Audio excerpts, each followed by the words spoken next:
Corner will line up shotgun formation. He's going to send one receiver to his left, two out to his right. Pemberton in the backfield. Corner's going to take the snap, hand it off to Pemberton, working right, quickly tackled short of the line to gain, and will set up a Greyhound third down. But the Greyhounds are going quick, 3rd and 3. Corner's going to line up shotgun formation. One receiver to his left, two out to his right. Pemberton still in the backfield. Corner's going to take the snap, hand it off to Pemberton. Pemberton finds a gap, picks up the first down before being brought down, getting about 4 on the play. Greyhounds looking for the end zone once again. Corner's going to line up shotgun formation. He's going to send one receiver to his left, twins out to his right. Corner's going to take the snap. He's going to hand it off up the middle. Breaking free is Gilmore. Gilmore across the goal line and into the end zone for another Greyhound touchdown. The Greyhounds reset. Same formation, empty backfield. Corner sends two receivers to his right, trips out to his left. 1st and 10. Corner takes the snap, looking to throw, gets this one out to Pemberton across the 15 before being brought down. Drew Pemberton on the reception for the Greyhounds, picks up about 6 yards, call it 5 yards, 2nd and 5. Same formation for the Greyhounds, empty backfield. Two receivers to his right, trips out to his left. Corner takes the snap, same play, gets it to Pemberton, who picks up the first down, breaks a tackle across the 5-yard line, muscling his way through. Andrew Pemberton for the Greyhounds picks up the first down, 33 seconds left on the clock, and the Greyhounds are knocking on the door of a touchdown. This is exactly what you want if you're Coach Wright. You want to get the ball right about the 2-yard line, and now you have plenty of time left. You have all your timeouts, and it's also not enough time for the Shamrocks to score. 1st and goal for the Greyhounds on the 2-yard line to try and tie up this sectional championship in the final minute. Corner lines up shotgun formation. Will send one receiver to his right, twins out to his left. We'll have Pemberton in the backfield with him. Corner takes a snap, looks to throw, looking for Jake Bellin, who brings it in for a touchdown. And the Greyhounds scored in the final seconds, 29 seconds left on the clock. Jake Bellin one-on-one brings it in. Gonna line up shotgun formation. Two receivers to his left, two to his right. He's gonna send Johnson to his left. Corner's gonna drop back to pass. He's looking deep in the end zone, and it's caught, brought in by Jake Bellin. And it'll be the first touchdown of the evening. Cueto for the free kick for the Greyhounds. Gets it to Mosher. Mosher plays it up to Arrett. Arrett looking for a pass to Flanders. She has her. Flanders on this near sideline, working her way right, looking for the cross. She gets the edge, passes it inside, batted away by Deitch. Greyhounds come away with it. Arrett gets it back inside for Joyce. Joyce shot on goal, finds the back of the net, and the Greyhounds take a 1-0 lead, 21-19 left to go in the first half. Yeah, a final is going to be a quick one. Once again, look at Alex Shackle in the middle. She's going to be the clear favorite. And then it should be a pretty good race between Hattie Vose of Noblesville in lane 4 and Lindsey Bowen of Carmel in lane 6. Lindsey posted the faster time on Thursday, 56.40. Qualified a little bit quicker than Vose, 56.78, but still should be a quick race nonetheless. This should be one of the fastest races here tonight. Once again, Alex Shackle, the defending state champ and state record holder in this event. Alex Shackle with some great underwater. She's going to come up with about a half a body length, now building into a full body length at the first turn. Watch her underwater. She's got some of the best underwaters in the country. She's just going to expand her lead heading through the second 25. Now up to almost a body length and a half. She's coming in through the wall quick. First 50, 23, 5-1. Shackles followed by Savannah Irizarry and then Lindsey Bowen. 1, 2, 3 for Carmel at the 50. Shackle building onto her lead. Now massive lead heading into the third wall. She's going to round the corner. One more lap to go with over a 2 body length of a lead. She extends her underwaters 3/4 of the pool each length. She's just going to come through the water. It's going to be a quick time.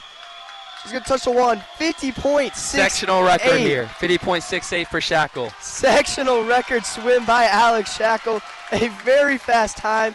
She's followed by Hattie Vose in a 54.66 for second, and Savannah Irizarry in a 55.70. But Alex Shackle, the 2024 Olympian, coming in and getting the sectional record and the sectional victory for the Greyhounds.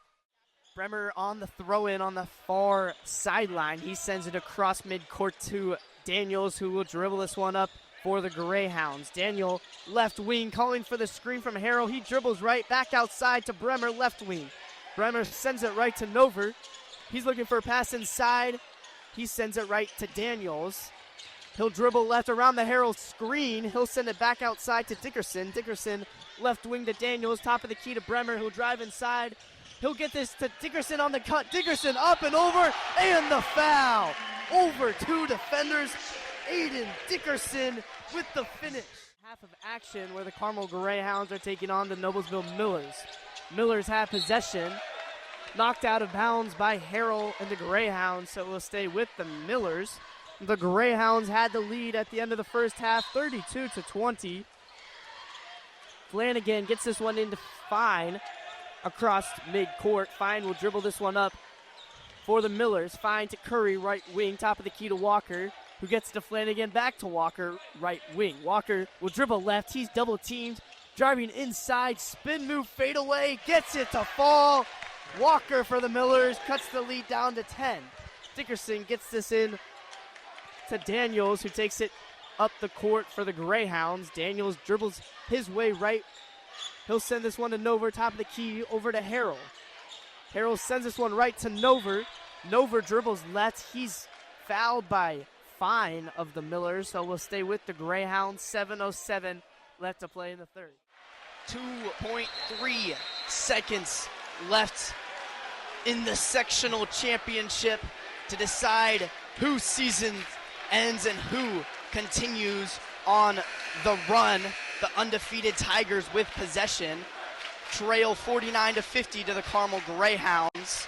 Zachary on the throw-in. Gardner on the throw-in for the Tigers. Looking for McGrew inside the paint. Finds him. Can he get it off in time? He does. No good. The Greyhounds take it. McGrew off the mark. The Greyhounds take it 50-49. Everybody storming the court. The players are going insane. The Greyhounds take down the Tigers, and they will move on, and they are sectional champions. Welcome back to 91.3 WHJE. I'm Reilly Sweeney, and this week I had the opportunity to sit down with Carmel senior quarterback Anthony Koellner. We talked about how he sets the tone for the team during practice and on game day. I really like to lead by example. I will get on guys when they need it, but I don't really lead like that. I like something that Joe Burrow said, like, why yell at the guys when they make a mistake, because what's gonna happen when you make a mistake? Like, do you want people yelling at you? But so I like to lead by example, and really that's it. We also talked about the overall vibe in the locker room after the Greyhounds start the season 2-0. We also talked about the team's goals for the rest of the The season. team is super confident. We're all confident in each other, and we really set the standard on how the season should go. So I feel like everyone's got high expectations now, and I mean, the vibes are high, but also at the same time, like, we're not complacent. Like, we all know that we have to get better to be the state championship team that we want to be. Like I said earlier, winning a state championship, that would be huge. Going undefeated, that would also be pretty nice. But I think really just making it to playoffs and, having 1 to 2 losses at most, that would be great. And then also we're coming for sectional championship and regional championship. But bigger picture, I think everyone knows our goal is a state championship this year. Once again, that was senior quarterback Anthony Koellner. I've been Reilly Sweeney for Carmel Football, right here on 91.3 WHJE Carmel. For 91.3 WHJE, I'm Reilly Sweeney, and this week I had the chance to sit down with Carmel's wide receiver and cornerback Nate Williams. We discussed his transition back to Carmel after transferring away and his QB wide receiver relationship with junior quarterback Anthony Koellner. The transition has been pretty easy because I went here freshman year, so it was just kind of getting back into the groove of things. And the coaches do prepare us really well, whether it's in film, on the field. They get us, even off the field, they send us cut-ups while we're at home, so they make it pretty easy for us to go in and succeed with good play calling and just everything going our way. It's funny, actually. Me and Anthony have been family friends since we were born. We sat together at Colts games. We both had season tickets growing up, so we've kind of had a good, strong relationship. Even though I've moved away a couple of times, we've continued to stay in contact. So that makes it really easy. And both pretty good athletes. So, you know, we talk a lot and we just have a good connection. For Carmel football, I've been Reilly Sweeney on 91.3 WHJE, Carmel. Good evening. I'm Reilly Sweeney for 91.3 WHJE, bringing you your political news report on October 19th, 2025. With the 2026 midterm elections on the horizon, both major parties are ramping up efforts to reach younger voters, a demographic that could determine control of Congress. According to the Pew Research Center, voters age 18 to 29 made up roughly 16% of the electorate in 2022, but turnout in that age group lagged behind older generations. Political strategists from both parties say engaging college students will be critical this cycle. In July 2025, while addressing the Voters of Tomorrow Summit, former Vice President Kamala Harris called on Gen Z to use their political power to strengthen democracy. She urged them to continue to challenge the status quo and, driven by your love for our country, to continue fighting to build a nation that works for everyone. The White House has recently announced a new initiative aimed at easing student loan burdens, while congressional leaders have renewed debates over federal education funding. Analysts say these policy moves could sway younger voters ahead of the 2026 races. Republican leaders, meanwhile, argue that inflation and national security will remain top concerns. They've launched outreach programs emphasizing economic growth and public safety. Early voter registration drives are already underway on many college campuses nationwide. Experts say participation among first-time voters could reach record levels if engagement efforts continue throughout the next year. I have been Reilly Sweeney reporting for 91.3 WHJE. Welcome back to 91.3 WHJE, live from Ed Martin Stadium in Indianapolis, Indiana. I'm Reilly Sweeney.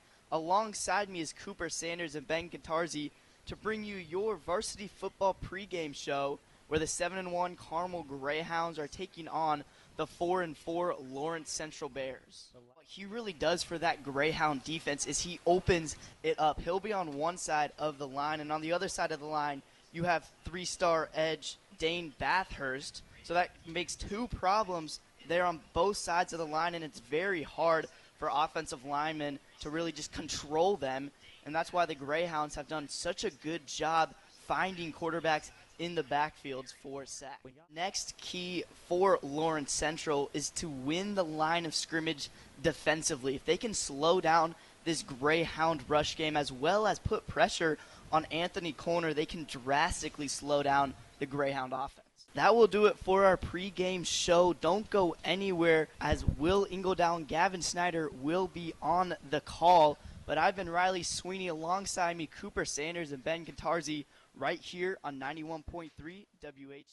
Lead receiver for the Greyhounds, Jake Bellin, came out of this matchup very early on. It seemed like he suffered a rib injury and he was pads off during the third quarter, so a big missing piece for this Greyhound offense and a big reason why they struggled through the air.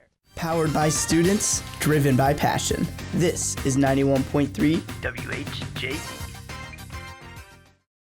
1963 to now. Generations of Greyhounds, one frequency. 91.3 WHJE.